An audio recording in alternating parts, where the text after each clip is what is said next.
Today is August 4th, and this is Katie Schutterbeck from sunny Southwest Florida. And her podcast today is entitled From Finding Dory to Saving Dory. The blockbuster movie Finding Dory came out on June 12th, 2016, and had the highest grossing opening weekend of any Pixar film. It also is the highest grossing animated film of all time in the USA. Why is this a problem, you ask? Families go to see movies that feature fun, friendly animals on the big screen. Then they rush out to buy one. It happened when the Teenage Mutant Ninja Turtle movies came out. At one point, 90% of purchased turtles were estimated to have died in the United States alone. It happened in the wake of Beverly Hills Chihuahua, and the tiny dogs paid the price when they were abandoned at high rates. It happened with Finding Nemo, when children clamored for clownfish. After Nemo hit the big screen, sales of orange and white striped clownfish rose by as much as 40%. Conveniently, clownfish are simple to breed in captivity, and demand was easy to satisfy. A similar rush for pet dories has begun, and fragile coral reef environments are likely to suffer. That's because even though Dory was a model of resilience and optimism in her perilous quest to rescue Nemo from a dentist's office fish tank, young blue tangs have proven much less hardy inside lab tanks.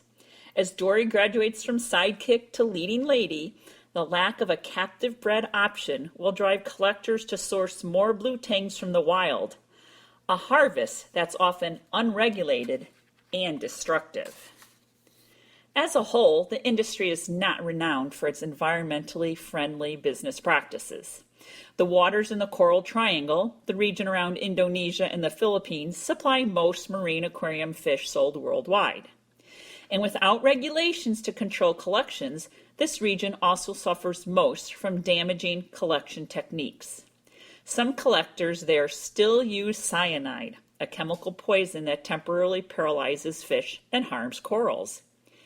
Even in Hawaii, which also supplies aquarium fish and where protected areas offer refuge, some activists and dive operators are pushing for legislation that would ban fish collecting.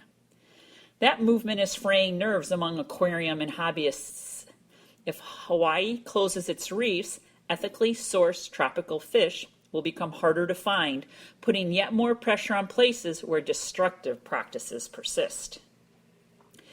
Eric Cassinia walks into a windowless room at the University of Florida Ruskin's campus on a humid spring morning in 2014.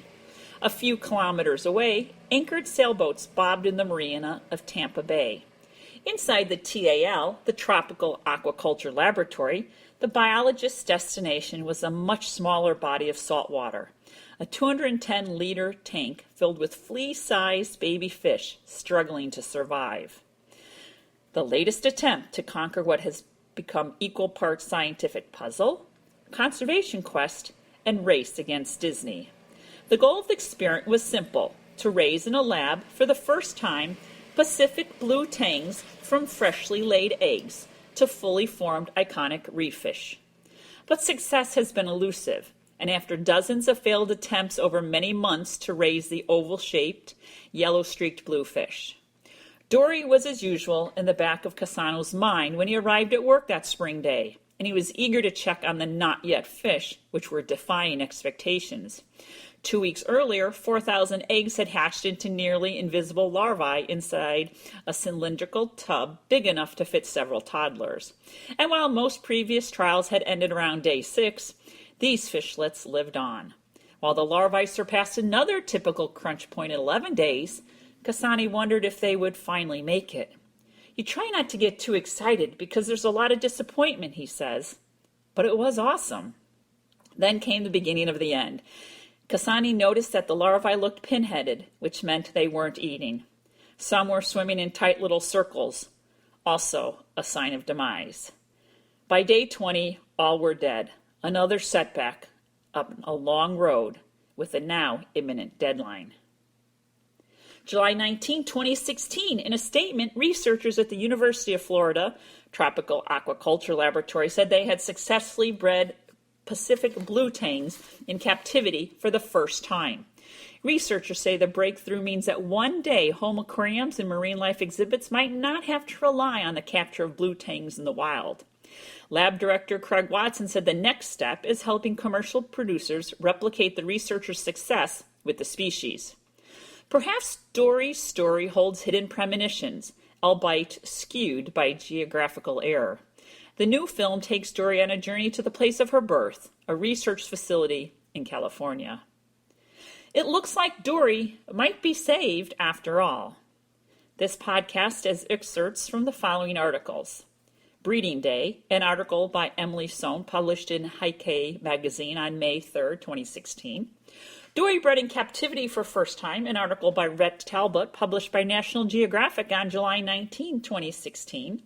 Florida Project breeds Finding Dory fish, Associated Press, published in the News Press July 19, 2016. And an NPR commentary by Barbara King on June 30th, 2016. Thank you.